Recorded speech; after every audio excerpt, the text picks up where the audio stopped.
dejar, digamos, iniciar la clase sin comentarles que ustedes habrán visto que estoy, digamos, calificando de a poquito lo que es el primer taller, el workshop que hicimos. Y primero yo quería decirles que hay que leer lo que el profe les pone, porque me da la impresión que no estamos leyendo como las recomendaciones que se hacen para entregar un trabajo de estos. Ustedes deben entender que aquí nos estamos jugando una nota, pero el día de mañana que ustedes estén trabajando, que tengan una alianza estratégica y les piden un documento a 150 palabras, esas 150 palabras, no es a 200 ni a 160. Uno debe acomodarse a las reglas de juego que se vaya presentando en la sociedad y adaptarse. Lo mismo, si se les pide que no entreguen informes con errores ortográficos, no lo hagan. No hay nada peor, se acordarán de su propio Ojeda, que le llegue a uno un informe de otra empresa, de un trabajador de una ciudad, el día de mañana ustedes son dueños de una empresa que le llegue con errores de ortografía, eso es terrible.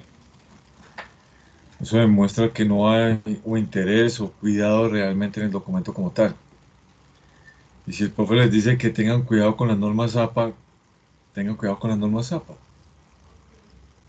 Entonces yo espero que lean bien las recomendaciones que les he hecho en este primer taller, que si sacaron malas notas tampoco se desanimen porque esto hasta ahora empieza. Y yo por meritocracia siempre voy a estar dando oportunidades y espero más bien que las aprovechen. Pero por favor lean siempre las recomendaciones cuando yo les digo el trabajo entréguenlo así, entréguenlo así. Si yo les digo que es con un mínimo de palabras, es con un mínimo de palabras. Bueno, jóvenes, después de ese pequeño jalón de orejas, vamos a retomar nuestra clase porque pues, hoy vamos a ver un tema que es parte, digamos, del objeto de la razón de ser de la microeconomía. O sea, no me imagino la microeconomía sin este tema. Entonces, voy a compartirles la pantalla y por favor me confirman si ya lo están viendo. ¿Alguien lo está viendo? Sí, profe, ya se ve. Sí, profe. Ah, Sí, profe. gracias, gracias, gracias Angie y Paula, gracias. Listo, pues la clase hoy es la clase de demanda, imagínense ustedes. Y, y como se trata un poco de convertir esto en un caso siempre real, cuando yo hablo de demanda es como observar qué hace un cliente, qué hace esa parte que quiere tomar decisiones frente a adquisición en el mercado, qué lo motiva, qué lo desmotiva, cómo actúa normalmente, por qué actúa normalmente, pero también qué herramientas tiene la microeconomía para hacer análisis de estos, qué metodología utiliza para hacer análisis de estos. Bueno, y siendo así, jóvenes, entonces empecemos con una pequeña reflexión. Miremos a ver esta reflexión. Y lo que estamos comentando acá, pues es, o sea, una frase que me trae que me parece muy interesante. Camina y el mundo caminará contigo. Detente y el mundo caminará sin ti. Tú eliges. Jóvenes, recordarán que desde la primera clase yo les decía a ustedes, sí, estamos en un momento difícil y seguramente se darán cuenta ustedes que desde el 1 de septiembre pues retomaremos algunas de nuestras libertades, entre comillas, que hemos tenido que limitar por temas precisamente de esta pandemia. Espero que aprovecho para decirles que tengan mucho cuidado porque si uno no se cuida, termina es de pronto infectando a personas que son mucho más débiles que nosotros y que pues por su edad pues podemos lastimarlos y ponerlos en riesgo de muerte. Piénsenlo porque ya empieza el 1 de septiembre una gran libertad a comparación de lo que teníamos. Y frente a esta frase pues el mundo sigue, jóvenes, el mundo sigue y hay que cumplir nuestros sueños y hay que seguir dando pasos adelante y hay que seguir gestionando y tomando decisiones en nuestras vidas, pero no dejar que las cosas pasen y nosotros no tomar decisiones. No, eso no puede pasar. Tienen que estar siempre pensando en ¿Cómo es el paso hacia adelante? ¿Qué hacemos para seguir dando el paso hacia adelante? Bueno, muy bien. Y bueno, retomemos nuestra parte de microeconomía. Y lo que yo les decía, este tema de la demanda es algo requete súper importante, pero como les comentaba también, necesitamos hacernos de una serie de herramientas propias de la economía y la microeconomía para hacer análisis. Y una de ellas es entender qué es en un análisis de esta naturaleza el corto y el largo plazo. ¿Qué es el corto y qué es el largo plazo? Y ahí me traigo un libro que fue escrito en 1936, imagínense, que todavía está vigente, muchas personas lo utilizamos. Se llama Natural of the Frame, que es la naturaleza de la firma, de Ronald Coase. Y Ronald Coase hace aquí una aclaración muy interesante. Dice, mira, el término empresa no hay que confundirlo con el término firma. Digamos que la firma es un nivel avanzado de empresa y que a diferencia de la empresa, la firma actúa siempre de una manera lógica, nunca de manera impulsiva, siempre tiene un patrón de tipo lógico, porque ustedes saben que nosotros en América Latina somos muy impulsivos. Yo no estoy diciendo en el caso de Colombia, estoy diciendo en América Latina, somos así, somos impulsivos. Y, y la firma no es eso, la firma es un ente organizacional que siempre está procurando generar herramientas para ser lógico en su actuación. Tengo que comentarles que cuando empecé a buscar un nombre para los libros de la colección de las firmas asiáticas, me fijé un poco en lo que decía Coesa, de que las empresas cuando actúan lógicamente deben ser unas firmas. Y por eso le puse en parte el nombre a la colección de libros que se llama Las firmas asiáticas. Porque en el Asia uno rara vez ve que los empresarios, así sean muy jovencitos, actúen de manera tan espontánea como nosotros en la actividad empresarial y siempre tienen una lógica, una construcción, una estrategia para actuar. Y bueno, Ronald Kiyosaki nos trae la explicación de la diferencia entre el corto y el largo plazo. Y esa que utiliza Ronald Kiyosaki es la que vamos a utilizar durante todo el semestre. Dice Ronald Kiyosaki que cuando hablemos de corto plazo, cuando hablemos de corto plazo, por lo menos alguno de los resources o de los recursos o los factores de producción, por lo menos uno permanece constante. ¿Y cuáles son esos factores o recursos de producción? Ya hemos visto estos recursos. El primero, la tierra, que no voy a dar ejemplos porque eso ya vimos. El segundo, el capital, que también ya vimos muchos ejemplos. El tercero, trabajo. Y el cuarto tiene que ver mucho con el sector cuaternario, que es cómo yo utilizo tecnología para sacar una producción, sea adelante con un proceso, sea adelante con un producto final, con un insumo o con un servicio. Entonces lo que dice Coase es, mire, si en el corto plazo, por lo menos estos cuatro permanece constante, sí, estamos en corto plazo. ¿Y qué es corto plazo para Coase? Menor a un año. Es un periodo menor a un año. Entonces, si esto está pasando, si es un periodo de 364 días y estamos analizando un proceso de producción de empresa y por lo menos un factor de producción permanece constante, estamos hablando del corto plazo. Mientras que para Case, el largo plazo, dice, mira, todos los factores de producción, todos cambian, todos cambian, todos cambian. Y si hablamos en términos de tiempo, ¿cuánto tiempo es ese? Hombre, mayor a 365 días. Mayor a 365 días.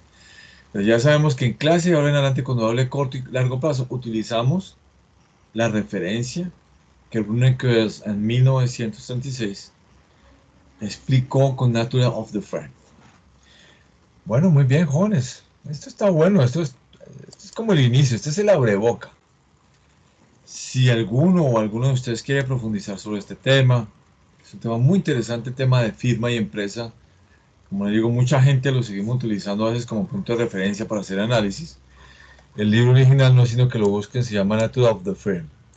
Y si no, aquí tienen, por supuesto, dos textos más y un video para que lo consulten con respecto a este tema del corto y largo plazo. Sigamos introduciendo herramientas. Sigamos haciéndonos de la microeconomía como una ciencia. Pero para eso necesitamos seguirla conociendo. Y esto del ceteris paribus, uy, eso lo vamos a utilizar muchísimo, jóvenes, pero muchísimo. Pues vas a ir a cacho. Mm, para entender este principio que se utiliza para el análisis y el estudio, es principio básico, un supuesto básico de la microeconomía. Piensen ustedes en las ciencias naturales y digamos que alguno de ustedes quiere utilizar un microscopio para analizar si una muestra de sangre tiene COVID. Normalmente lo que hacen estas personas que le ponen reactivos para que el resto de patógenos o como ellos llaman de células enfermas, o sea, la saquen. Y que finalmente a lo último aparezca solamente el COVID, para estudiarlo, para ver cómo reacciona, para ver si lo hay, si existe. Pues bien, es equivalente de tener de muchos elementos patógenos en un poquito de sangre y dejar uno solo para analizar, es lo que en microeconomía utilizamos como ceteris paribus. Ceteris paribus es el principio por el cual me dice, mire, ¿quiere analizar los precios del arroz en Bosa durante el periodo del 1 de febrero al 1 de abril del 2020 en Bogotá? Bueno, entonces diga, los precios del arroz en Bosa, ceteris paribus, 1 de abril, 1 de febrero, 2020.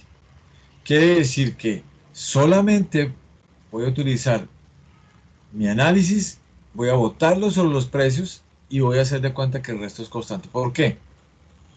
Porque con eso puedo observar qué efecto está el precio sobre las demás variables. No todas al mismo tiempo, porque si lo hago al mismo tiempo no sé cómo afecta la una a la otra.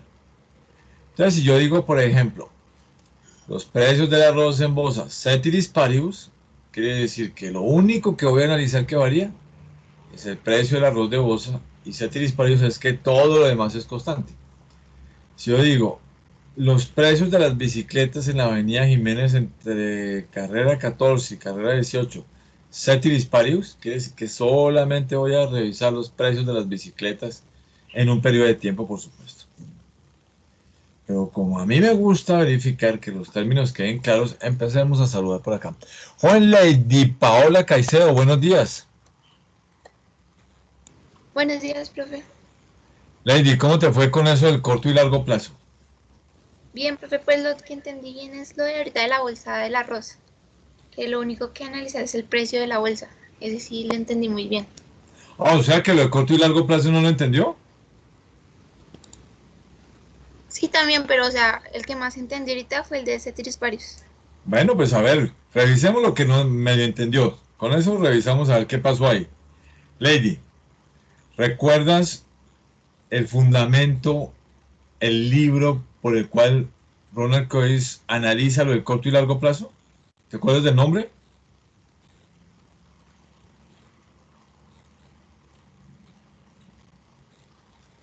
Lady.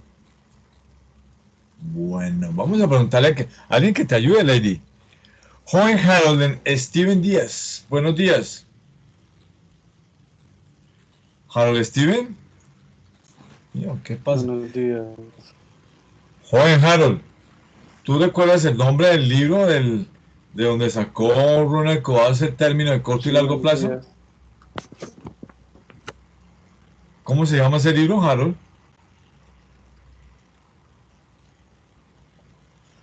Bueno, pues no importa, El parece que de el anterior es que el de la primera diapositiva. sí, el libro que yo le dije tal en 1936 que lo escribió Ronald Coase. Sí, el de mm, no me acuerdo bien, creo que era como naturaleza, la firma de la naturaleza en español. Bueno, Es que no me Nature of the acuerdo. Frame. Perfecto, Sí, perfecto. Harold, Sí. ¿y recuerdas la diferencia que hacía Ronald Coase entre corto y largo plazo? ¿En qué consiste eso? ¿Qué es el No, corto y no, largo no, plazo? no, es que no me quedó muy claro. ¿Qué te quedó de duda? A ver, ¿Sí? ¿dónde estuvo Eh, la duda? Porque cuando uno dice no me quedó claro, pues yo entiendo ya, que hay ya. alguna parte que no entendiste.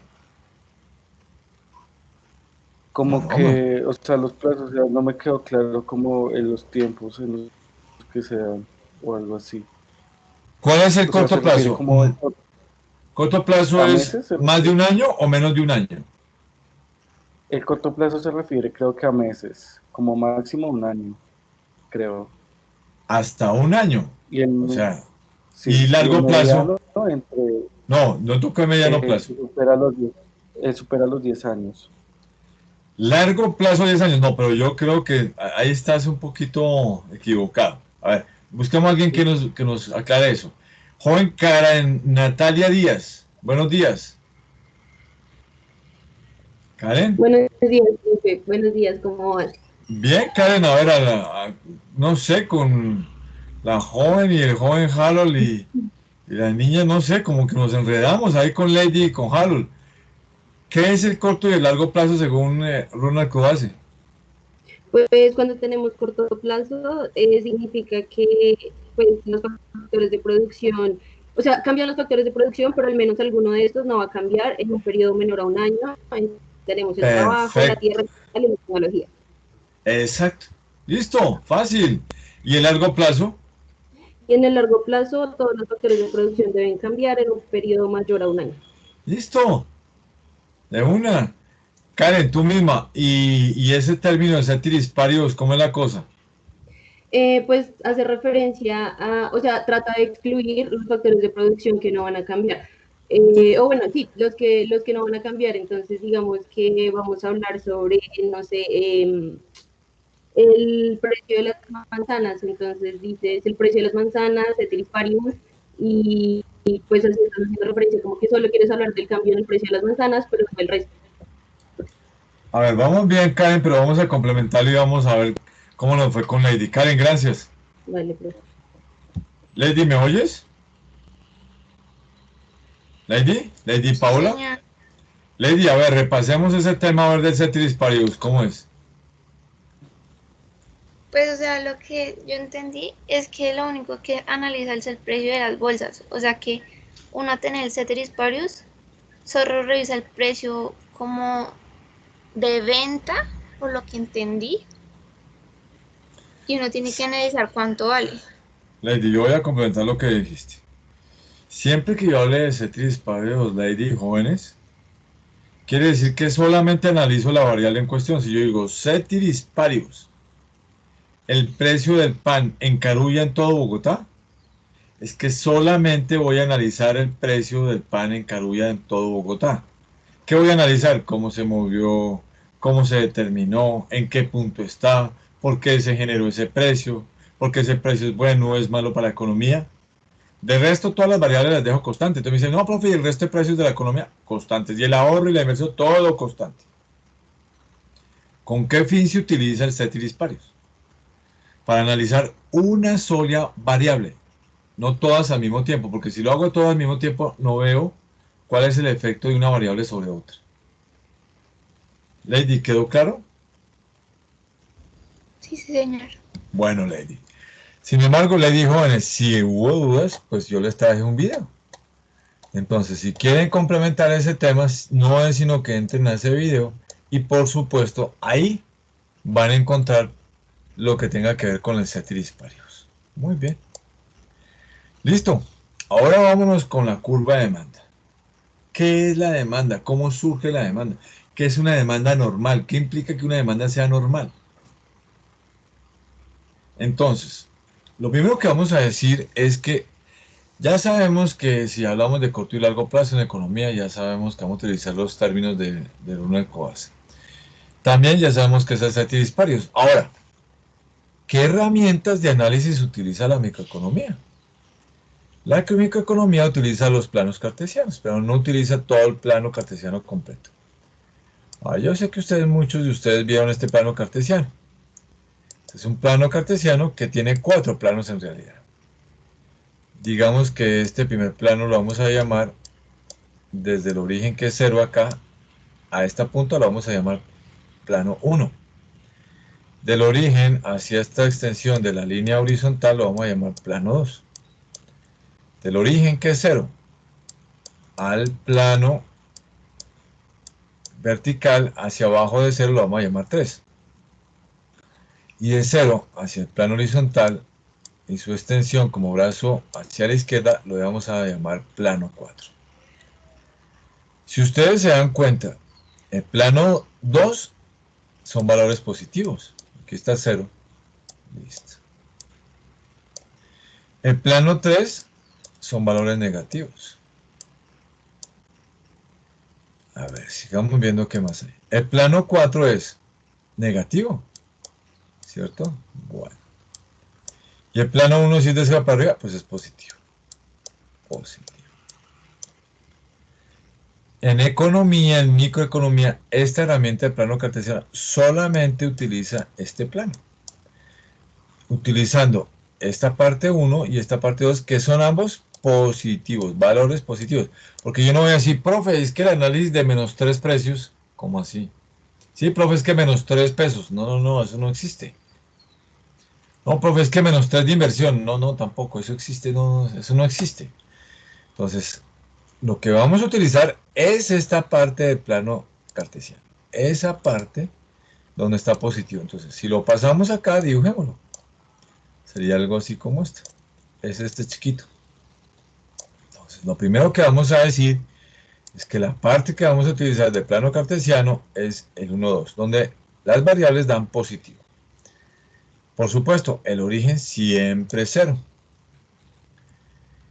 ¿Cómo se forma una curva de demanda? ¿De dónde? ¿De dónde sale la curva de demanda? A ver, ¿qué dice acá en esta primera instancia? Dice, la curva de demanda se deriva de unir todas las posibilidades de precios y las cantidades demandadas por cada uno de estos. Vamos a ver. Pero para eso los planos cartesianos siempre le dan valores al eje vertical y al eje horizontal. Pues bien, en nuestro caso el eje horizontal será las cantidades. Y el eje vertical serán los precios. Entonces, todo lo que pongamos aquí a lo largo de son precios. Todo lo que pongamos sobre el eje horizontal son cantidades. Una aclaración, porque de pronto me van a ver haciendo eso más de una vez. Si yo pongo una Q pequeña y no una Q grande, quiere decir que es un solo demandante a lo que voy a estudiar. Entonces Q. Un solo demandante. Si pongo una P grande o P mayúscula sin una P chiquita, es el precio de solamente ese demandante, de un mercado. Solamente va a analizar una persona.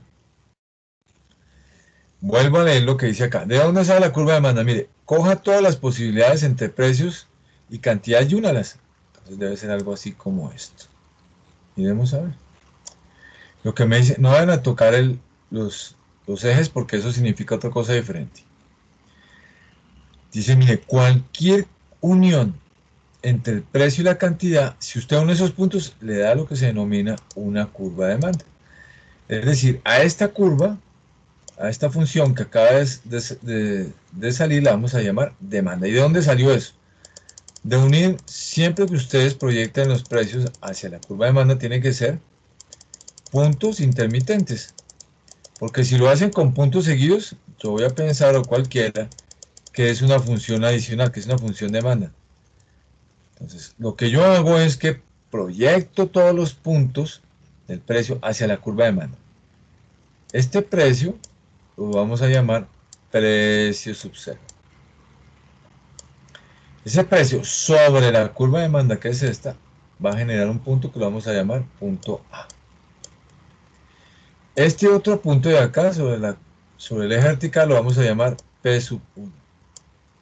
Al proyectarlo sobre la curva de demanda me genera un punto, así como este me generó aquí este punto. Aquí me genera otro punto que lo vamos a llamar punto B. Este otro punto, este que está acá, desde el eje vertical, lo vamos a llamar P sub 2. Que si lo proyectamos hacia la curva de demanda nos da un puntico acá que lo vamos a llamar C. todas estas posibilidades intermedias también la podemos hacer, pero es que no nos cabe pues, escribir P sub 1, P sub 2, P sub n. Al proyectarlo sobre la curva de demanda y unirlo, nos genera todas esas posibilidades, nos genera la curva de demanda. Pero, ¿a qué cantidad corresponden estos precios? Entonces, cojo el precio, lo proyecto hacia la función de demanda y en el punto A lo proyecto y busco de manera intermitente, lo proyecto hacia la línea horizontal donde están las cantidades. Entonces, este P sub 0 le corresponderá una cantidad Q sub 0. A este P sub 1, pues proyectemos desde la curva de demanda. Siempre que queramos ver a qué cantidad de demanda está, pues la proyectamos de la curva de demanda hacia el eje vertical, horizontal, perdón. P sub 1 corresponderá a un Q sub 1. Y a P sub 2 lo mismo, después de haber proyectado sobre la curva de demanda y desde la curva de demanda hacia abajo, hacia el eje horizontal, me va a generar una cantidad que es la cantidad sub 2. ¿Listo? Entonces, efectivamente, lo que dice acá, unir, pues que ya les dije, yo no puedo colocar P sub 1, P sub n porque no se ve bien y entenderíamos. Pero si supuestamente hiciéramos todos estos puntos intermedios y llegaran al caso de la curva, al unir esos puntos, me formaría una curva de demanda. Y de proyectar los precios sobre la curva de demanda hacia abajo, me dan las cantidades respectivas. O sea, a un precio, ¿qué cantidad la gente pide? A este precio, ¿qué cantidad la gente quiere? A este precio sub 0, la cantidad que la gente quiere es Q sub 0. A este precio sub 1, ¿cuánto quiere la gente de ese precio sub 1? Quiere Q sub 1. A ese precio sub 2, lo proyecto hacia la curva de demanda, después lo proyecto hacia la cantidad y digo, quieren un Q sub 2 de cantidades. Entonces, lo que me está diciendo es lo que dice acá. Dice, es decir, el número de unidades de un bien final, insumo, servicio, que desea un consumidor que está dispuesto a comprar por un precio determinado en una fecha, en un lugar y virtual. ¿Le podemos dar nombre a esto? Entonces, a esta cantidad le podemos decir que es arroz. Arroz. Aquí en esta clase todo tiene que pasar de la teoría a la práctica. Arroz, flor, huila. ¿Qué cantidad? Paquetes de 3 kilos. 3 kilos. Bueno, perfecto.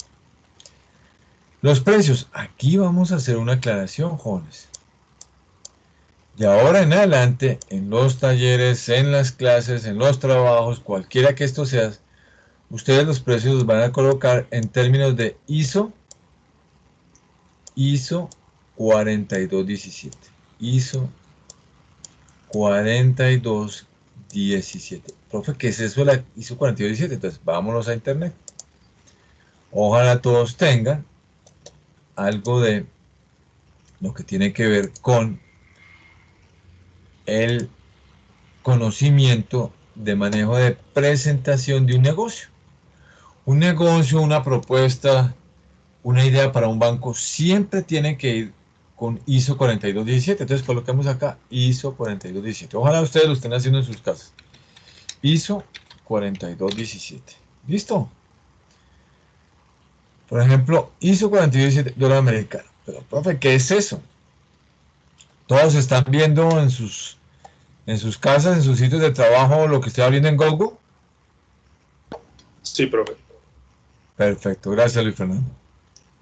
Entonces lo que estamos diciendo acá, lo que estamos diciendo y ustedes están observando es que dice, mire, los ISO simplemente son los símbolos que se les coloca a las monedas, pero no solamente las monedas, los metales. Incluso, por ejemplo, hay fondos de inversión que tienen sus propios papeles. Entonces, un papel, por ejemplo, de un fondo de inversión puede ser el equivalente a $100. Entonces, uno recurre a las normas ISO y les dice, miren, por favor, ¿me podrían dar un código para que a nivel mundial reconozcan estos papeles de inversión? Le dicen, sí, el código suyo es el 2122 o este es el acrónimo. ¿Qué es un acrónimo? Un acrónimo son las iniciales de una palabra. Palabra simple o palabra compuesta. Entonces, vamos a abrir aquí y vamos a ver. Y nos damos cuenta que efectivamente estas son las normas ISO. Dice, por ejemplo, mire, el euro en ISO 4217 ya usted tiene que escribir euro. Usted en mayúscula escribe EUR. Ah, perfecto. Si usted habla de dólares americanos, ya no tiene que escribir dólar americano, sino tiene que escribir USD. Dice. Veamos a ver si encontramos, por ejemplo, el caso colombiano. A ver. Ah, no, mira, aquí están todos los ISOs. Ahora vamos todos los ISO 4217. Aquí tienen que estar. ¿Sí ven? Aquí están las dije. También seguramente aparecen de fondos de papeles de fondos de inversión, metales. Busquemos, por ejemplo, a ver. El peso argentino. El peso argentino, el ISO 4217 es ARS. ARS. Ahora otro que nos interesa. Bueno, ya sabemos que el dólar americano no es el único dólar, no es el único que emite en dólares. También está el dólar de Brunei, el dólar de Bermudas, el dólar de Nueva Zelanda, el dólar de las Bahamas. Imagínense ustedes. Bueno, entonces, el dólar canadiense, que es súper conocido, el dólar de Belice. Bueno, franco suizo, ese también es muy importante, eso es una moneda de refugio que si tenemos tiempo en alguna clase les explicaré que es una moneda de refugio. El franco suizo tiene CHF. Y por fin el peso colombiano. Y el peso colombiano, yo no sé por qué aquí les dio por poner es que la policía habla. El peso colombiano, si ustedes lo ven aquí abajo, el ISO es COP. C de casa, O de oso, P de papá. En mayúscula, claro. COP. Bueno, muy bien. Listo. Entonces, volvamos a nuestra clase. Estamos aquí en nuestra clase y volvamos aquí donde estábamos. ¿Qué quiere decir, jóvenes? Que cuando ustedes me coloquen gráficos con precio, me van a decir, profe, si ustedes colocan precio y en lado del precio me dicen USD, yo ya sé que lo que ustedes van a colocar ahí de precio está en valores de dólares. Si ustedes me colocan y dicen, no, precio, profe, pero precio EUR, yo ya sé que lo que me van a colocar ahí es en euros. Profe, no, vamos a colocar COP. Ah, bueno, o sea que los precios están en pesos colombianos. Perfecto, etcétera. Lo otro es que siempre que coloquen una cifra, uno coloca primero el acrónimo. Entonces uno quiere decir, por ejemplo, $10. Entonces coloca uno USD y al lado espacio 10. Yo ya sé que esto significa $10. En algunas casas de cambio a nivel internacional le colocan a uno esto. USD, signo dinero y después 10. También, yo lo hago de ambas maneras. Lo que yo no vuelvo a valer es que en trabajos, talleres, me van a colocar dólar americano. No, prohibido ya en esta clase. Es decir, si yo quiero colocar dólar, es USD, espacio y la cantidad. O el signo pesos, como lo quieran. Pero antes el acrónimo que es USD. Entonces, ya dijimos un ejemplo, sería cantidad, arroz, flor huila, 3 kilos. Precio, bueno, puede ser cualquiera de las tres casas. O sea, los casos serían el que ustedes utilicen el euro, el que ustedes utilicen el dólar americano, por ejemplo, o el peso colombiano. ¿Listo? Y a esto se le puede poner valores. Entonces vamos a ahorrar un poquito de esto y vamos a volverlo a hacer, inclusive repasamos todo el término. En un segundo limpiamos aquí el tablero y volvemos a hacer nuestro plano cartesiano. Entonces, con ejemplo y todo. Entonces, ojalá ustedes lo estén haciendo con un ejemplo diferente. Yo lo hago con el arroz, ustedes lo pueden hacer con cualquier tipo de producto por unidad de peso o por unidad por paquetes. Ojalá no lo hagan lo mismo que el profe, háganlo diferente que el profe.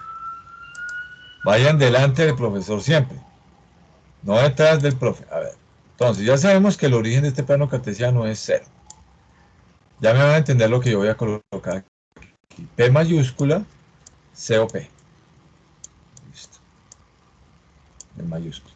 Y aquí cantidad voy a colocar lo mismo. Entonces, arroz,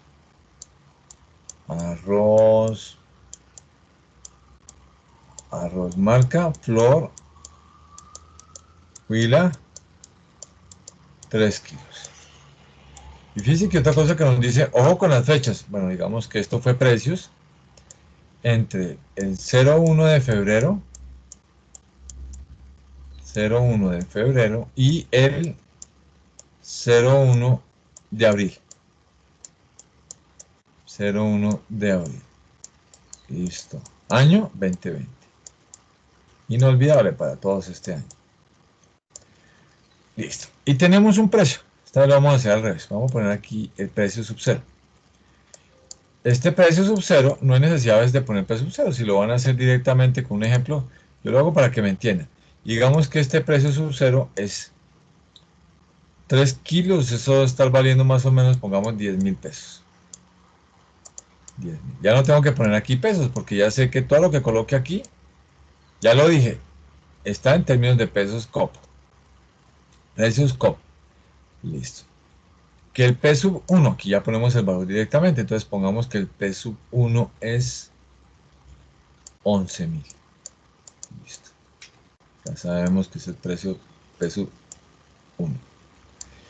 Y que el precio sub 3, digamos que es 13.000. Listo. 13.000. Perdón por el pulso del profe. Listo. Ahora vamos a hacer nuestra curva de demanda. Fíjense la forma de la curva. Es hacia abajo. Y va de izquierda hacia derecha cayendo. Listo. Le vamos a dar un nombre a esta curva. La vamos a llamar curva de demanda. O sea, una D. D mayúscula. Ahora vamos a proyectar los precios hacia la curva. Entonces proyectemos los precios. Ya sabemos que no lo podemos hacer en líneas continuas porque es como si yo estuviera haciendo otra función. Ustedes ya saben que es una función en matemáticas que ustedes lo estudiaron. Entonces digamos que P sub 0 va proyectado, tan, en intermedio, y llega acá. Este punto lo vamos a llamar A. Listo. Y desde la curva de demanda la proyectamos de las cantidades. Entonces vamos a hablar, ya sé que esto es cantidad de arroz por four-wheeler, paquetes de 3 kilos. Entonces digamos que aquí vamos a poner 4 paquetes. 4. Esto no es a los precios de hoy en día porque serían 4, mucho más, pero digamos para que ustedes entiendan. Entonces, aquí lo que me está diciendo es, cuando el precio es de 10.000 pesos colombianos, se compran 4 paquetes de arroz four-wheeler de 3 kilos. Eso es lo que me está diciendo aquí. Ahora vamos con el precio semilla. ¿Qué hacemos? Entonces lo proyectamos. Intermitente, punto B. Clicamos en la demanda, entonces ya tenemos que ver ese precio a cuánto corresponde la cantidad. Entonces lo mismo, lo proyectamos hacia abajo. Y fíjense una cosa curiosa. Son menos paquetes. Ya vamos a ver qué es lo que pasa. Entonces, de 4 a 3, wow. Y en este último precio, que es de 13.000, entonces está, aquí vamos a generar un punto C, y el punto C de la demanda lo proyectamos hacia abajo, de líneas intermitentes, está, y me sale 2. Aquí empezamos a deducir varias cosas, jóvenes. La primera, que efectivamente, si yo hiciera todos estos puntos intermedios, y los uniera, igual me genera lo que se llama la función de demanda. Eso es lo primero. Lo segundo, algo que espero que nunca se les olvide en una función de demanda. Ustedes ya vieron funciones, entonces van a entender lo que les voy a decir. Esta función de demanda funciona de esta manera. Q igual a F de P. Ya vamos a explicar eso. Q igual a F de P. Q igual a F de P. ¿Qué quiere decir Q igual a F de P? Que la cantidad reacciona en función de los cambios del precio, no al revés. Cuando cambia el precio, reacciona la cantidad demandada. Eso es lo que me está diciendo esta función. QF de P. Entonces lo primero es eso. QF de P, siempre una función de demanda, las variaciones en el precio determinan las reacciones de la demanda.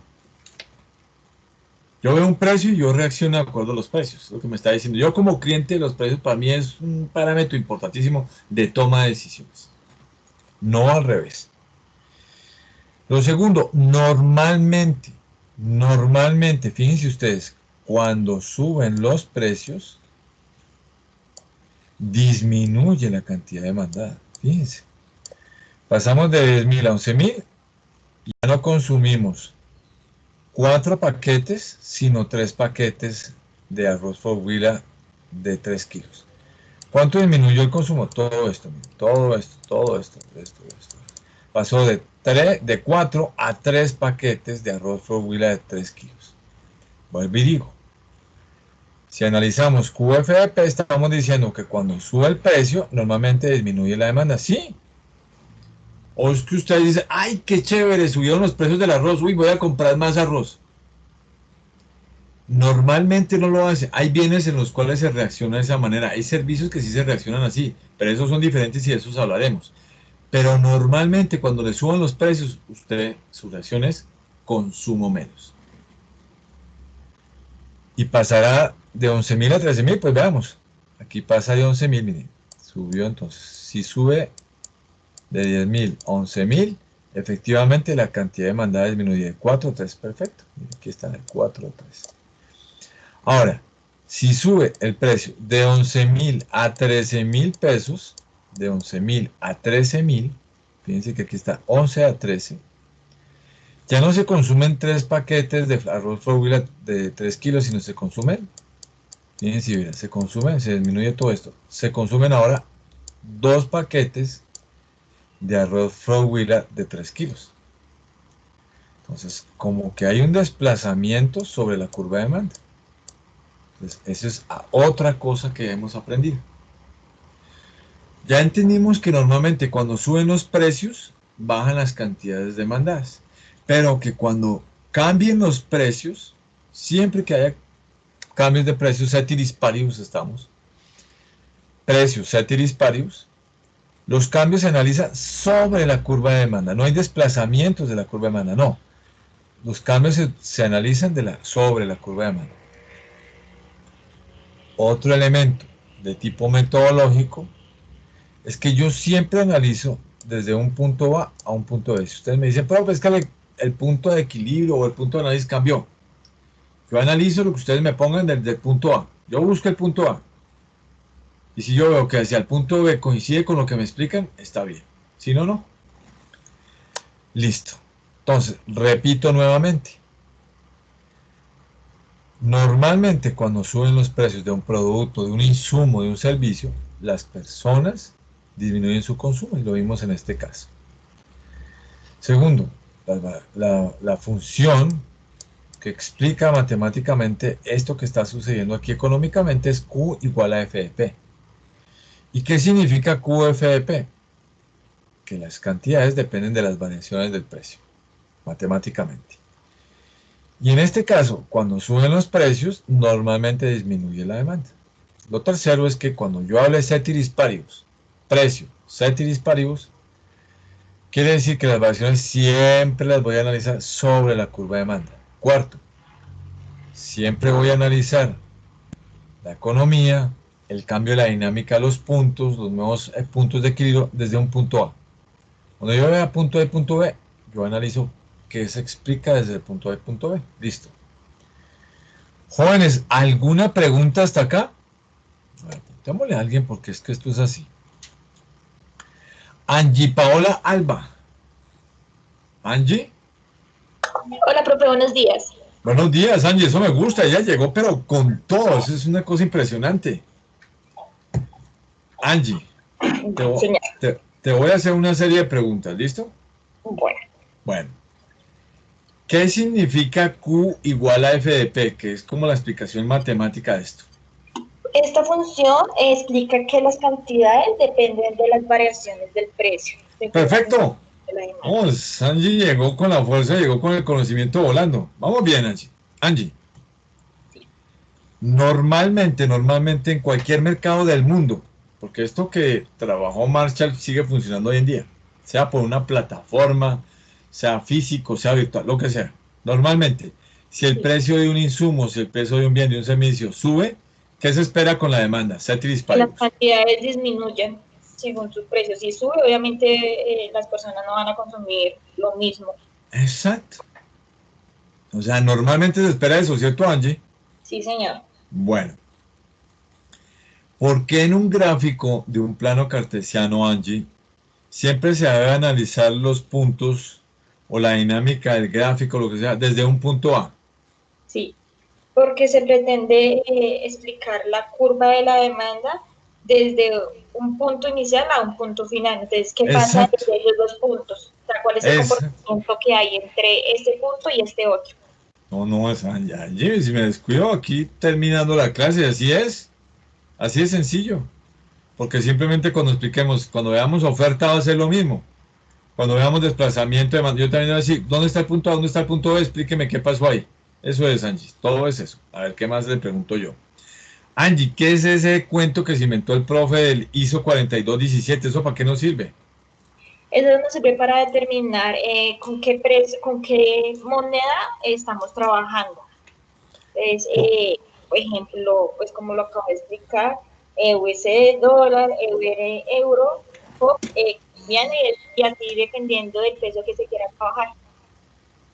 Perfecto. Mira esta cosa tan chévere, Angie. Por ejemplo, el ISO 4217 es una moneda que es importantísima. Yo decía que si no es la primera, es la segunda más importante del Asia. ¿Tú sabes cómo se llama la moneda de Japón? Yen, algo así, no, profe, no, exactamente no. El yen japonés, sí señora. Ese yen japonés, no se te olvide que el ISO 4217 es JPY. Exacto, perfecto. Y así, estamos volando con eso. ¿Te suena este ISO 4217? Te cuento que es el que viene ganando fuerza en el mundo en los últimos 4 años, según el Fondo Monetario Internacional. No. RMB, de un país que anda más enrollado y más peleado con Estados Unidos. Rusia, el peso, ¿sí? No, queda al lado de Rusia, al lado izquierdo, al lado occidental de Rusia. ¿Cómo es la sigla, profe? RMB. Ustedes ya lo saben buscar. No, profe, espero. El renminbi es la moneda que hace referencia, Angie, a el yuan chino o el renminbi chino. Se puede decir de ambas maneras. ¿Yuan chino? Sí, el yuan chino, o también lo dicen allá, le dicen renminbi. Hay dos maneras de denominarla, pero digamos que lo que más les gusta a los chinos, y por eso la pongo, porque es que en occidental nos gusta otra cosa, pero allá les gusta ponerlo más RMB. ¿Por qué les digo estos ISO 4217? Porque son tan importantes. Yo estoy seguro que algún día muchos de ustedes, y esto pasará a la historia como un punto de análisis personal, pero volveremos a viajar. Y uno cuando viaja, si hay algo que tiene que buscar, son casas de cambio. Y muchas veces las casas de cambio, como los idiomas son tan fregados, por ejemplo, si uno vaya a Maine coreano, eso es sobadísimo. O tailandés, que eso, no, un país árabe ni hablar. Entonces uno va a las casas de cambio y en las casas de cambio siempre aparece zonas ISO 4217, fijo. Ahí no tiene uno pierde. Entonces, chévere uno aprenderse las monedas. Por ejemplo, esta, a ver si me acuerdo. Alguien que me busque la de la libra esterlina, por favor. Es que creo que es, aquí viene, a ver, creo que es esta, GBP, pero revisen y me cuentan. Otra moneda muy fuerte en materia de negocios, jóvenes, es la libra esterlina. La libra esterlina vale más que un euro. Entonces, si mi memoria no me falla, es GBP. GBP. Sin embargo, ¿sí le pegamos o no, David? Ah, bueno, listo. Sí, profe. Entonces, ojalá se aprenden 4 o 5, incluyendo el peso colombiano. Aunque les digo también por experiencia, uno sale fuera del país y de pronto en Estados Unidos no consigue casas de cambio donde consiga peso colombiano. Muy difícil, muy difícil. Pero, bueno, y los países de frontera común, en todos hay peso colombiano, en todos, en las casas de cambio. Pero el resto es bueno aprenderse 4 o 5, porque cuando uno viaja y uno llega a las casas de cambio, uno tiene que saber, si no conocen el idioma, decirle, mire, this money o this con o this coin, como quieran decir. Bueno, jóvenes, uy, no, esa Angie está pero volando, qué cosa tan impresionante. No, Angie, gracias. Gracias, profe, a usted. Angie, de puro abusivo, 2 preguntas más, de puro abusivo. ¿Es Sí, señor. importante poner las fechas cuando uno hace un análisis microeconómico en un mercado? Sí, claro, Para, porque dependiendo de la fecha se puede ver se puede analizar cómo se comportó este periodo con otro periodo. Y entonces así, mira si hubo variaciones o algún comportamiento exacto, distinto. exacto, Angie, eso es. Una última pregunta ya de puro abusivo. ¿Es chévere marcar la curva de demanda con D mayúscula? Sí, claro, profe, porque pues así se sabe que es lo que se está analizando. No, Angie, por Dios santísimo, qué cosa. Angie, puro abusivo uno. Si yo coloco una D minúscula, ¿qué quiere decir? Que se está demandando nomás a una sola persona. Que O estoy sea, con analizando, sí, una sola persona y hay que le pongo P chiquito o P grande. P pequeña, y lo mismo en Y la la, cantidad. no, no, Angie es una cosa impresionante. Angie, gracias. No, Punto. ya me da pena preguntarle más a Angie, francamente.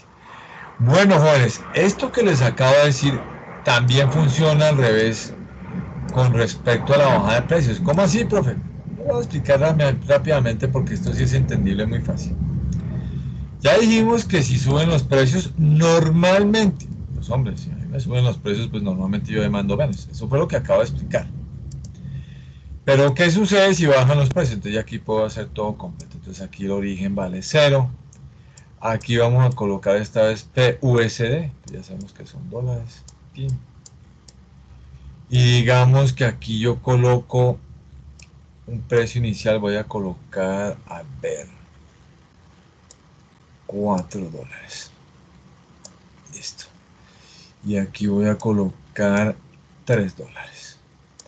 Y aquí voy a colocar $2. Y genero mi curva de demanda. ¿Sí? Entonces hago mi curva de demanda, todo chévere. De izquierda a derecha, mi curva por el momento es así. Si quiero saber cuántas son las cantidades, entonces lo mismo, cambio de color y pongo aquí cantidad. Ya sabemos que es cantidad de arroz flor huila. Y sabemos que son paquetes de 3K. 3K, listo. Perfecto. ¿Listo? Entonces, si vale 4, fíjense, voy con mis líneas intermitentes. Este es mi punto A. Este es punto A.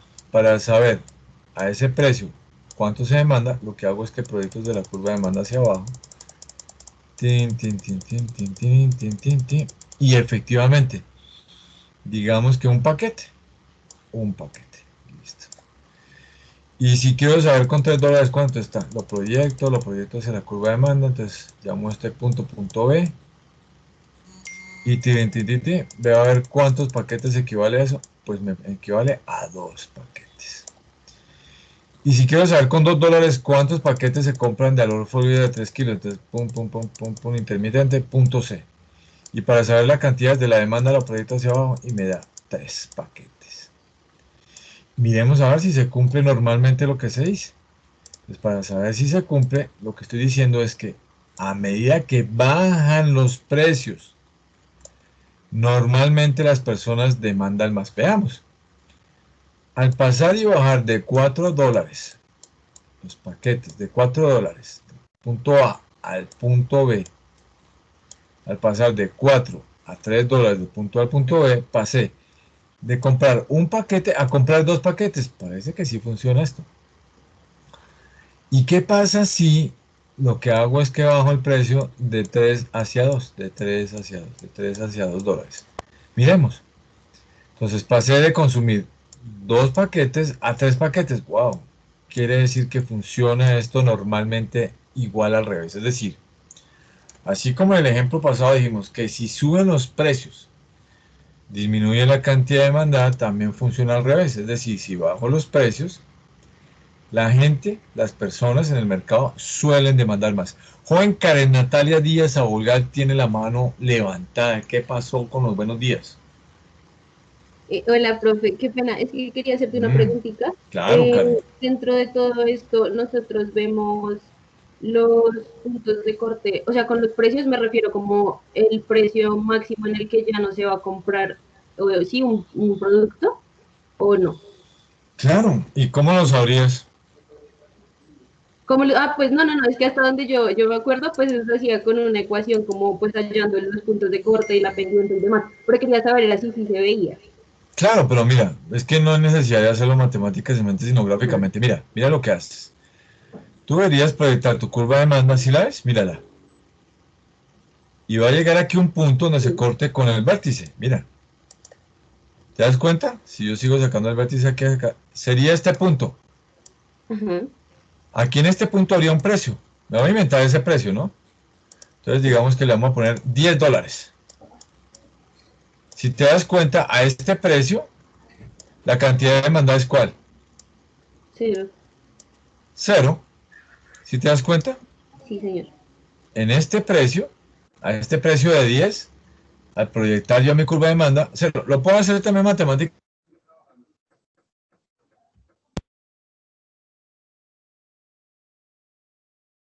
de corte. Pues a ver, simplemente yo saco una función lineal y la igualo a cero. Y despejo el precio ahí. No sé si me entiendes. Sí, Karen, señor, sí, entiendo. si Sí, quisieras entiendo. saberlo matemáticamente, lo que hago es que saco la función, matemáticamente, que es una función lineal, la igualo a cero y despejo el precio. Y ahí te va el precio de corte del eje vertical, cuando la gente no demanda nada. ¿Sí me entiendes? Sí, señor. Más adelante lo vamos a hacer porque yo les voy a poner a hacer un Excel, pero a mí lo que me interesa, Karen, chévere que tú conozcas, digamos, esos elementos matemáticos. Es muy importante. Pero Karen, a mí lo que me interesa es que tú entiendas el mercado. Porque esta clase de micro lo que busca es que tú, más que ser matemática, seas un analista de mercado. Coja la microeconomía y diga, si yo entiendo esto, yo sé qué va a pasar con el cliente. Y en un caso real yo haría esto. Que tú no dices, no, en un caso real yo voy a hacer esta función. Pues de pronto te da, pero tú tienes que tener es la perspicacia, la tendencia, el análisis gráfico de lo que te está diciendo el mercado para que tú no te equivoques o te equivoques lo menos posible. Y en este momento, Karen, lo que te dice es, mire, si los precios bajan en este bien o servicio, en este caso un bien de la canasta familiar, la gente compra más. Si tú ya sabes eso, está bien. Ahora, si tú te das la pela y quieres saber, eso ya es una decisión personal.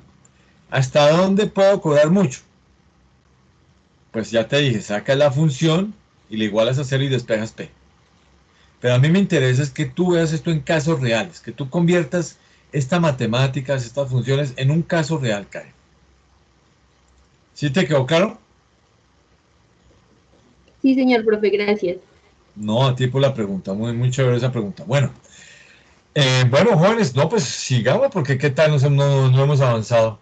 Entonces ya entendemos por qué lo del precio, por qué lo de la hora, por qué el sitio. Bueno, el sitio me faltó decirlo. Esto puede ser, digamos que esto puede inventarme esto. Puedo decir que esto es Bogotá, Supermercados La Olímpica, y explicar, por ejemplo, la Olímpica, calle 72. Que hay una Olímpica, calle 72. Ah, perfecto. ¿Entre qué fecha fue esto? Entre el 1 de febrero y el 1 de abril. 1 de abril. Entre el 1 de febrero y 1 de abril. Perfecto, listo, súper. Entonces, ya entendimos cómo se genera microeconómicamente, Karen, y matemáticamente la curva de demanda. Microeconómicamente es desde, desde todas las posibilidades que existan entre el precio y las cantidades y trazar una línea ahí, eso ahí surge la demanda. Matemáticamente, funcionalmente, pues la función Q igual a F de P. Es la que me explica la relación entre el precio y la demanda. Veamos, aquí se vean el gráfico, uno a ver si aprenden y tenemos razón. A ver si el profe ya tiene razón o se equivocó, dice ahí, bueno. Pero antes de eso, fíjese que nos hace aquí unas recomendaciones de tipo microeconómico en inglés. Dice, Economics Tradition. Put quantity on horizontal axis. Price on vertical axis. Jóvenes, ¿quién me traduce esto? ¿Quién me traduce eso que acabo de leer? ¿Cuál es esa recomendación que se hace? ¿Cuál es esa recomendación que se hace? A ver, un momentico por acá. Luis Fernando Castellano, Luis. ¿Qué estamos diciendo ahí, Luis?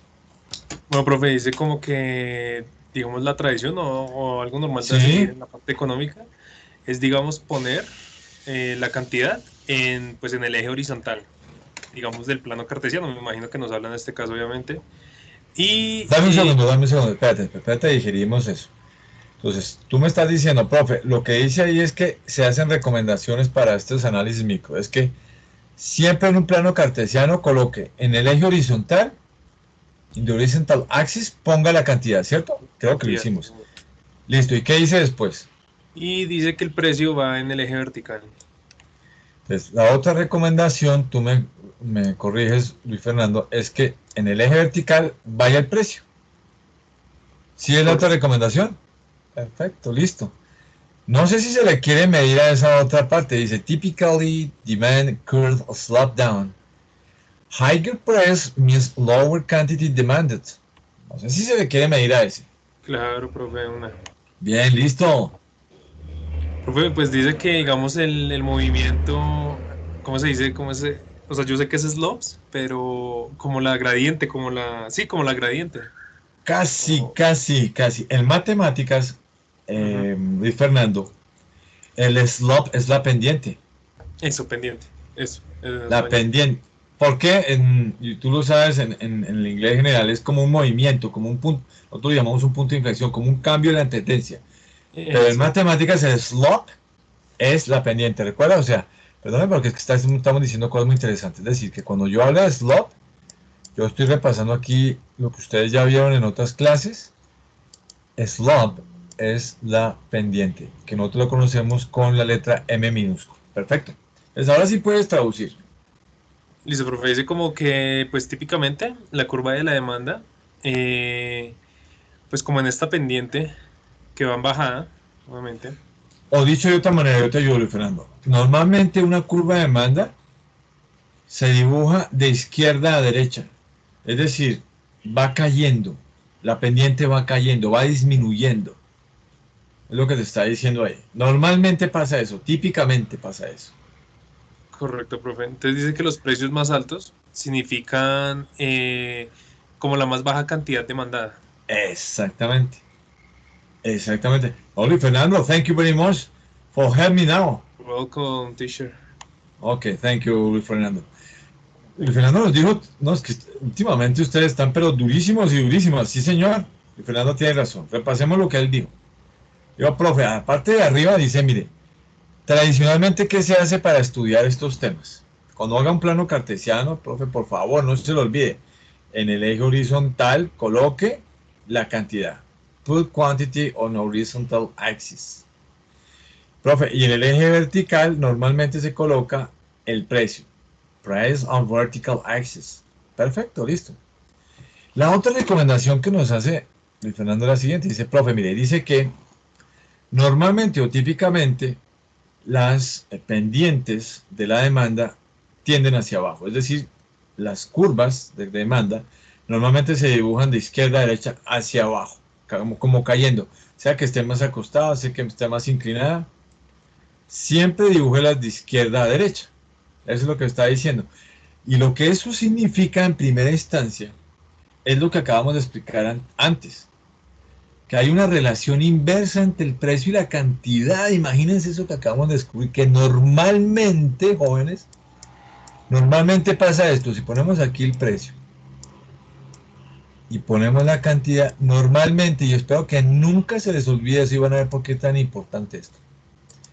Normalmente, si suben los precios, bajan las cantidades, que es lo que dice acá, dice, si el precio está, mejor dicho, en lo máximo, high price, eso significa que vamos a llegar a la cantidad mínima de demanda.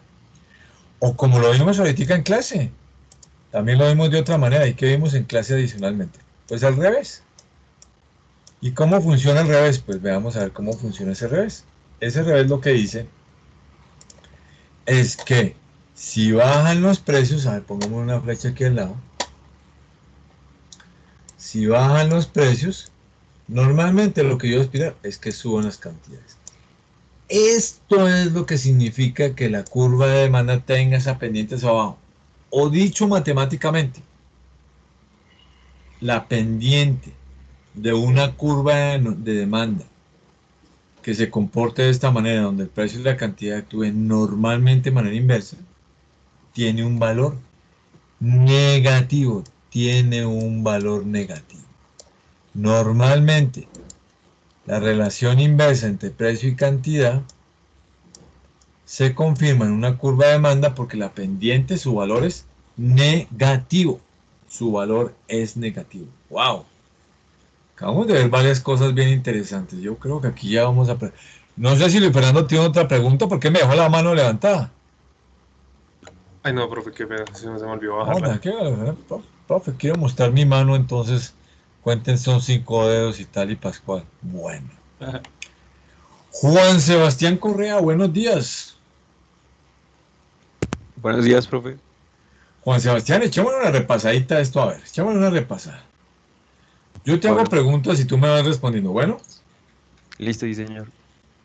microeconómicamente, Juan Sebastián, microeconómicamente, si la demanda de un mercado funciona normalmente, o sea, lo que se espera lo normal, ¿qué pasa si suben los precios? ¿Qué pasa con las cantidades de un producto normalmente? O sea, si suben los precios, pues baja la demanda. Exacto. Y normalmente, si es un mercado que obedece a un insumo, a un servicio, a un producto final, que actúa normalmente, si bajan los precios, ¿aumenta o demanda o disminuye la demanda? No, pues aumenta la demanda. Aumenta, ¿cierto? Listo. Señor. Eso significa que normalmente en una función de demanda hay una relación inversa entre el precio y la cantidad. Sí, claro, sí, señor. Exacto, listo. Si te pueden hacer un dibujo de una función de demanda, Juan Sebastián, tú colocas los precios en la parte vertical o horizontal. Los coloco o sea, sobre el eje Y, horizontal. Sobre- horizontal, los precios. No, no, o sea, sobre el eje Y, es que me confundo. A ver, Economics Tradition. Estás leyendo esa parte, ¿no? Tradicionalmente, ¿qué es lo que se recomienda? ¿Qué es lo que se recomienda, Juan Sebastián? Pues poner las cantidades horizontales sobre el eje de los Horizontal. precios. Los precios, no, a ver, un momentito. Despacio. Ahí sí me enredé yo. Íbamos súper bien. Los precios, ¿dónde los debo colocar normalmente, Juan Sebastián? ¿En el eje vertical o en el eje horizontal? Para que no se enrede. En el eje Y, o sea, el vertical, Listo, chuleado, listo, tome aire fresco. ¿Y entonces las cantidades en dónde? es sobre el horizontal, sobre el eje. Listo, Juan Sebastián, chuleado, mire.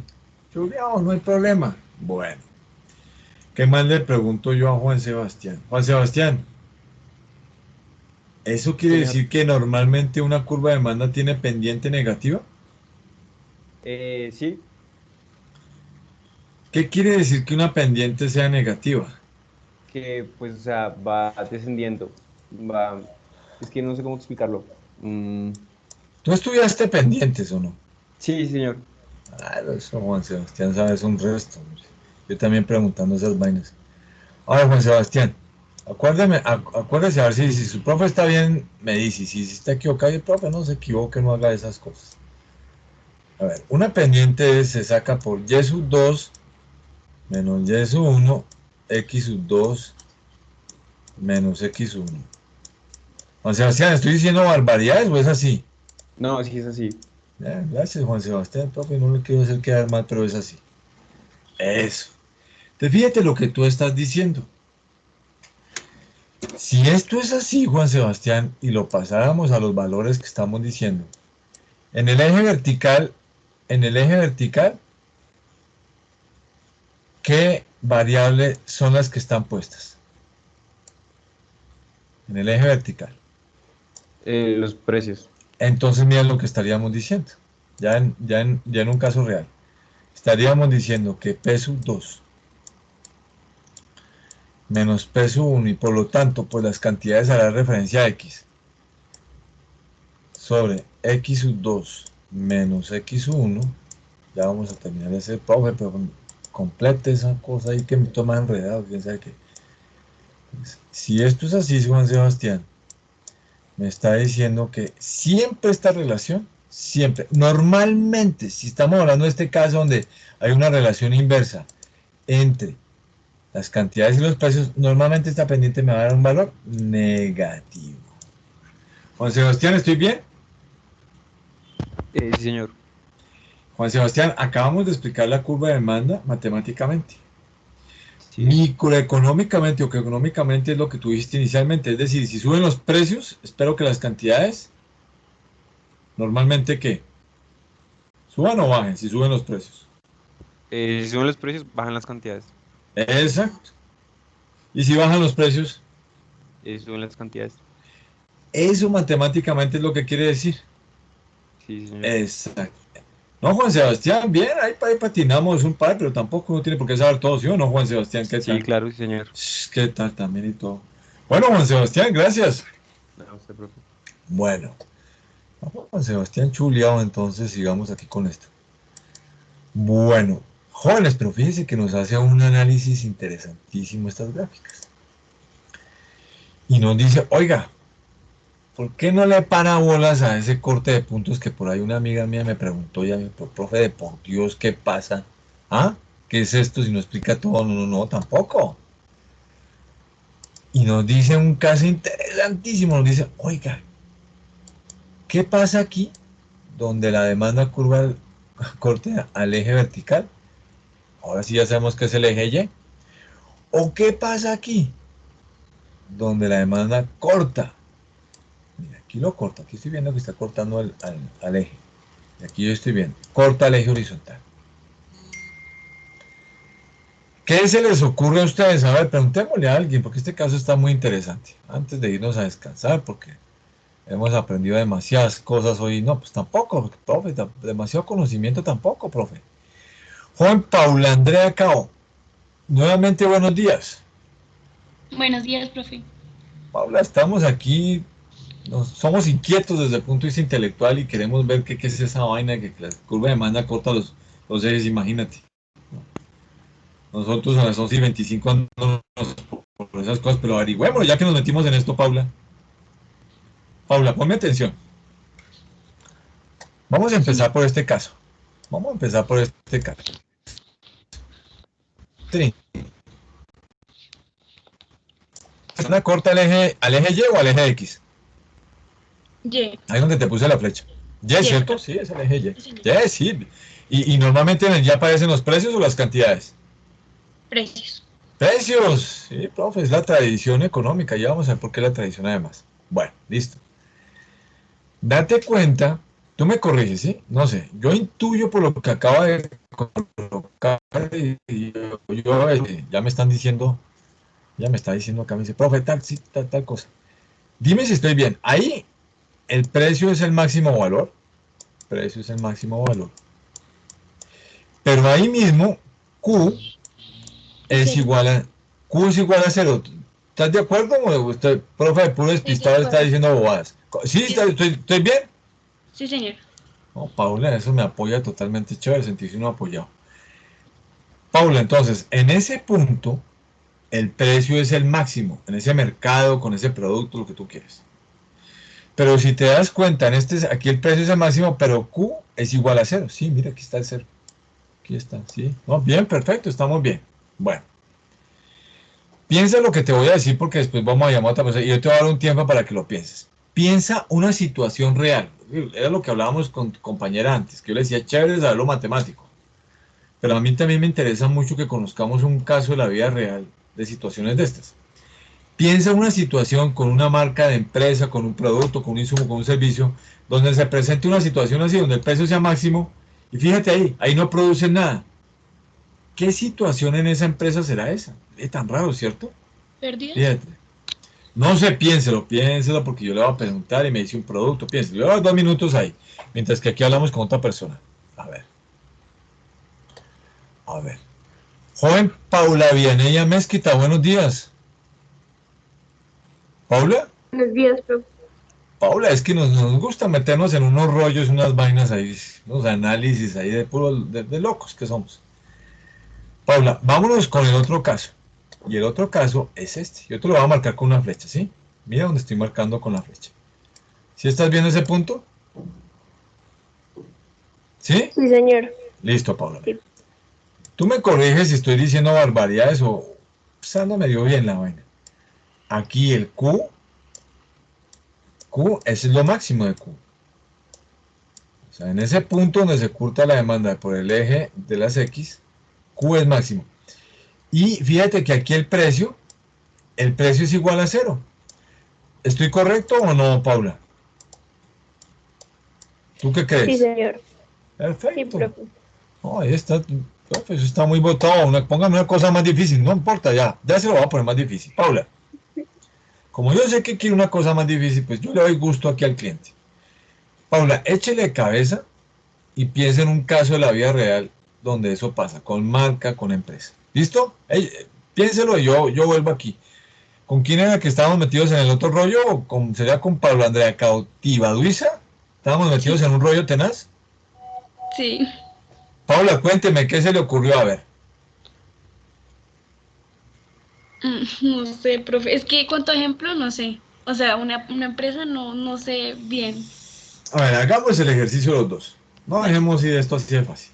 Vamos a dar la pelea, ¿listo? Bueno, Sí, señor. Paula, mire, imagínate una cosa, a ver, una empresa que a ti te guste, que tenga sede en Bogotá, que tenga punto de producción en Bogotá. ¿Tú comes pan? Sí, Bueno, aquí hay punto de Bimbo, creo que sí, ¿cierto? sí, señor. Bueno, listo. Digamos que estamos en una fábrica de pan Bimbo aquí en Bogotá, ¿listo? Y tú estás de jefe de producciones, tú estás en el área de producción. Y te dicen, oiga, doctora Paula, usted que estudió ya es una administradora de empresas, es una cosa impresionante, además sé que estudió micro allá y eso debe saber mucho. Le habla a su jefe, ¿qué precio cree usted que debo sacar el producto antes de producirlo al mercado? Entonces Paula dice, mire, déjeme jefe, yo consulto el mercado, miro a ver cómo están los costos, déjeme a ver cómo están cobrando los otros, y le botas un precio. Y le dices, antes de producir, antes de que usted produzca esas tajadas, de 15 tajadas, yo recomiendo, como lo vamos a cobrar en pesos colombianos, yo recomiendo que usted cobre máximo este precio. ¿Sí lo estás viendo? Sí, señor. ¿Cuánto es? 2100. ¿Qué hizo 4217 colocamos? COP. COP, sí. Es que no. ¿Qué es qué? Pesos ¿Qué? colombianos. Exacto. Entonces Paula dice, mire jefe, yo ya estudié, gracias por darme unos minutos, si es pan tajado de 14 cortes, tipo integral, yo le calculo, antes de que saque la producción, pare la producción, tenga como punto de referencia los 2100. Jefe, usted verá ya cómo ve el mercado, cómo está la oferta, cómo está la demanda, échele cabeza a usted, pero yo recomendaría que máximo cobre 2100, máximo. Y el tipo le dice, oiga, gracias Paula, qué chévere, usted es una dura, ¿no? No, yo soy así, yo estudié micro en la piloto. Paula, ¿quedó claro? Sí, señor. ¿Súper claro o no? Sí, señor. No, esa Paula está volando. Gracias, Paula. Vale. Luis Fernando Castellanos tiene una pregunta. Joven Luis Fernando. Profe, sí, señor, digamos, uno en base, digamos, a qué, pues uno calcula, digamos, estos precios, ¿en base al mercado, en el precio del mercado o en base a qué? Sí, hay dos maneras en realidad, Luis Fernando, hay dos maneras. Estos jefes de producción a veces sobre todo tienen mucho en cuenta costos y es gente que sepa de mercado.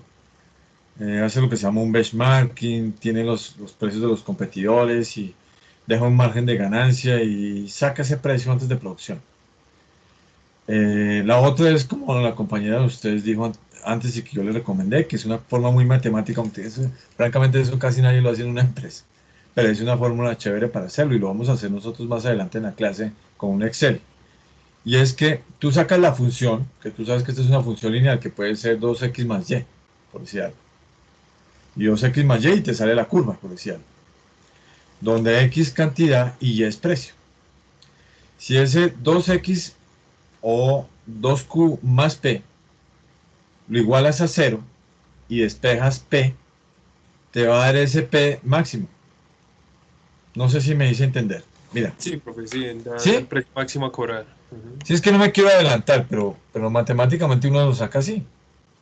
Ahora, cuando uno tiene eventualidades de mercado y otras consideraciones, lo hace considerando más el mercado. O sea, ¿por qué yo hago esta aclaración, Luis Fernando? Porque era lo que yo les decía en la primera clase. Yo no quiero que esta clase se vuelva puramente teórica. Yo quiero que realmente esto se acerque mucho a la realidad de lo que hacen los empresarios. Yo rara vez he conocido que un empresario diga, venga, hagamos la fórmula matemática. No lo hacen. Ellos sacan Sí, sus costos, tienen en cuenta precios promedios, precios históricos. Bueno, hay muchas modalidades de sacar eso en realidad, pero tienen en cuenta esas variables. Pero chévere conocer también la matemática, como decía la compañera de ustedes, aunque no es la que se utiliza. Rara vez la gente lo utiliza. listo, ¿Listo, Luis profe. Fernando? Sí, señor. Bueno. ¿Quién me estaba ayudando aquí con el tema de Q máximo y P igual a 0? ¿No sería la joven Paula Vianey Mezquita? Sí, señor. No, esa Paula, yo estoy seguro que me va a sacar un ejemplo impresionante. Paula, ¿cómo le fue? Profe, pues no entiendo muy bien, pero no sé si podría darse el caso de que se produjeron muchas cosas, pero no se vendió ninguna. Wow, piénsalo bien. A ver, vamos a hacer los dos el mismo ejercicio. En esto sirve mucho un caso de la vida real, Paula, cuando uno quiere sacar un producto nuevo, o un servicio nuevo, o un insumo nuevo y la gente no lo conoce. Últimamente, ¿qué producto has dicho? Wow, nuevo, no lo conocía. Así que te ha llamado la atención, Paula. Últimamente no ha salido nada, Paula, en el mundo entero. Algo que te diga, uy, fue pucha. Estas medias que echan corriente y de todo y me hacen masajes. ¿No le ha pasado eso, Paula? Los tapabocas de pronto que están innovando. Eso, perfecto.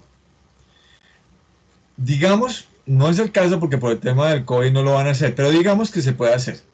Pero por el COVID yo no lo haría, sobre todo por eso. Digamos que no estamos en COVID, pero yo saco un tapabocas nuevo al mercado y quiero que la gente lo conozca porque está aromatizado.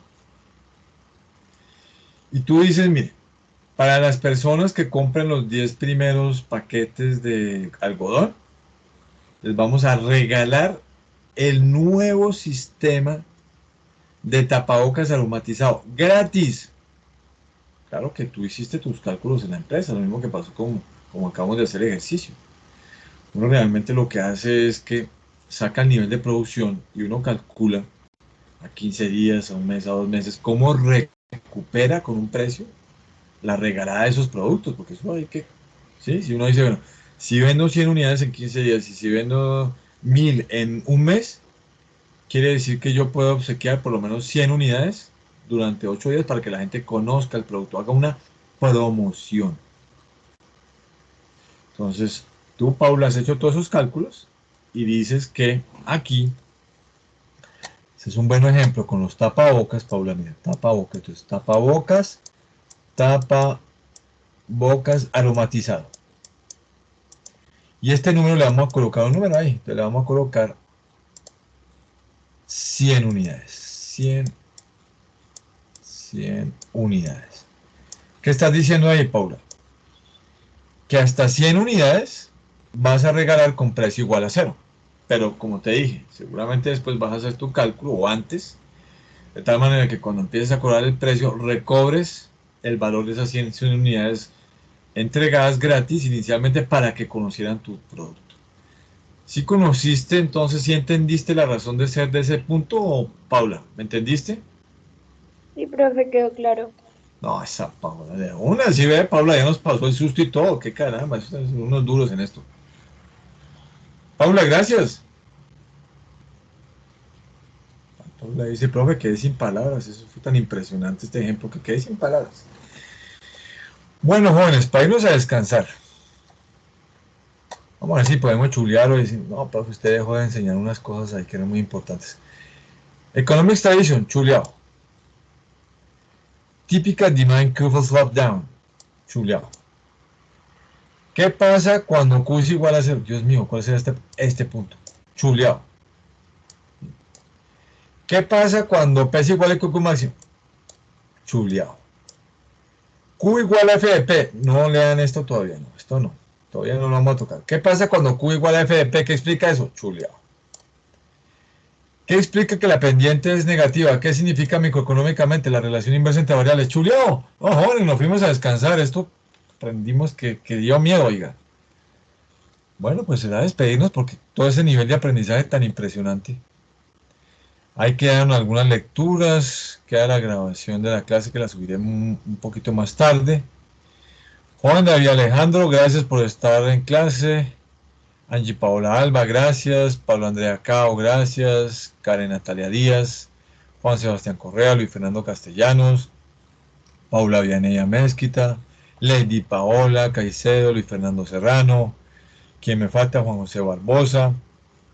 Dayana Arroyo, Juan Sebastián ya se despidió. Gracias, Juan Sebastián. María Alejandra Cao. La joven Yalma Camila, sí señor. El joven monitor Carlos David López. Juan Sebastián Gutiérrez, Mónica Gisilda Verde, quien me falta, Angie Valentina Sánchez, Sergio Leonardo Guiza, el joven, a ver, Luis Fernando Castellanos, Harold Steven Díaz. Juanes, gracias por haber estado en clase. Juan David Clavijo, gracias. No, gracias a ustedes, muy amables, gracias por estar en clase. Juan Sebastián, Luis Fernando, Karen Natalia Díaz, Yalma Camila, gracias. Dayana Arroyo, joven monitor, Angie Valentina, Juan Sebastián Gutiérrez, Juan David Clavijo, gracias. Juan Alejandro, Pablo Andrea Cao, Carlos Augusto Lozada, no, gracias jóvenes, gracias por estar en clase. Y si Dios permite, ojalá repasen su clase porque la vamos a necesitar los datos para la próxima clase, van a ver. Entonces, muy amables y si Dios quiere, nos vemos en la próxima clase.